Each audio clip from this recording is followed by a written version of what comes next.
In this video I'll be photographing birds from a low level hide using the Olympus EM1X and the 300mm f4 lens. Today I'm going to be looking at photographing birds from a ground level viewpoint. I'm at a private location just outside Colchester and I'm using a ground level hide that we built 15 years ago.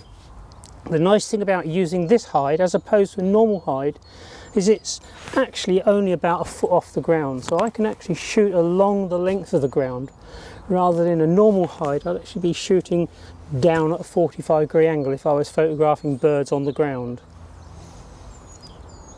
This hide has been here for 15 years or so. The birds have got really quite used to it, so they don't take any notice of it whatsoever. The camera I'm using today is the Olympus EM1X and I'm using it with the 300mm f4 lens. It's an incredibly sharp lens and ideal for bird photography. The hide is basically just a hole that I've dug in the ground, and fortunately the people who own this land have allowed me to set this up. The depth of the hide is only 2.5 foot deep and it's about 3 foot by 3 foot, so it'll just take me quite comfortably. Getting in and out of the hide can be a little bit of an exercise, but once you're in, it's okay.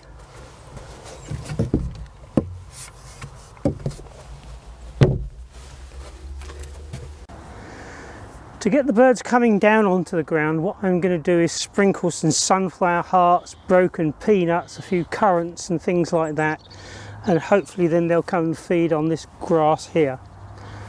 I've got this log here that I'm actually going to try and get them to actually sit on. Because it's nice and shallow, I can actually set it into the ground here, and there's holes drilled all along the back here, which I'll put things like peanuts, broken peanuts, suet and things that will attract the birds there. It'll actually look quite nice if you can get a jay or a woodpecker or something like that sitting there quite nicely. And because it's actually down at ground level, you'll still get this very, very low viewpoint.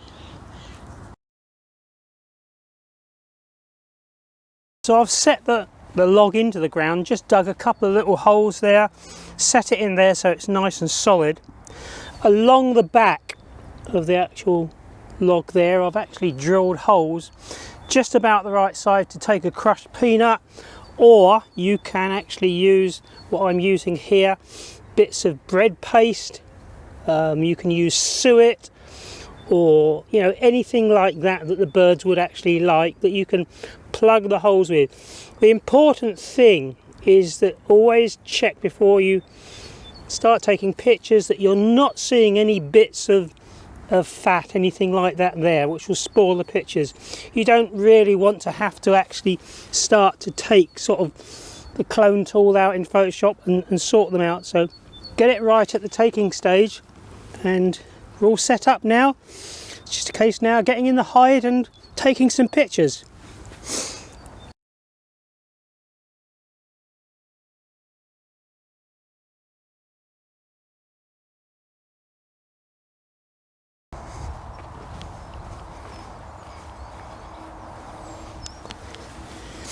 The distance you actually set something like this up makes a lot of difference to the actual pictures. I'm using the 300mm f4, so it's a fixed focal length lens. I don't have the luxury of using a zoom, so if you get a large bird come down like a jay or a magpie, and then you get a small bird come down, you've got a lot of difference in the actual size of the bird you're trying to photograph. Generally speaking, what you need to do is to set up for the larger birds. You can always put a converter, 1.4 converter on to actually increase your focal length. But if you set up for the small birds, okay, and then a larger bird comes down, when you frame it up, you're going to be cutting the heads off there. You can work out the distance that you need to be by trial and error. But generally speaking, I find this very, very useful. It's just a little toy bird that you can buy from garden centres and things like that to decorate your garden. But it's roughly the size of a blackbird, a starling, a great spotted woodpecker, probably a bit small for a jay and a magpie, but if you set this up here and then actually check your distance, check your frame size through the viewfinder, and then you know the distance you need to be.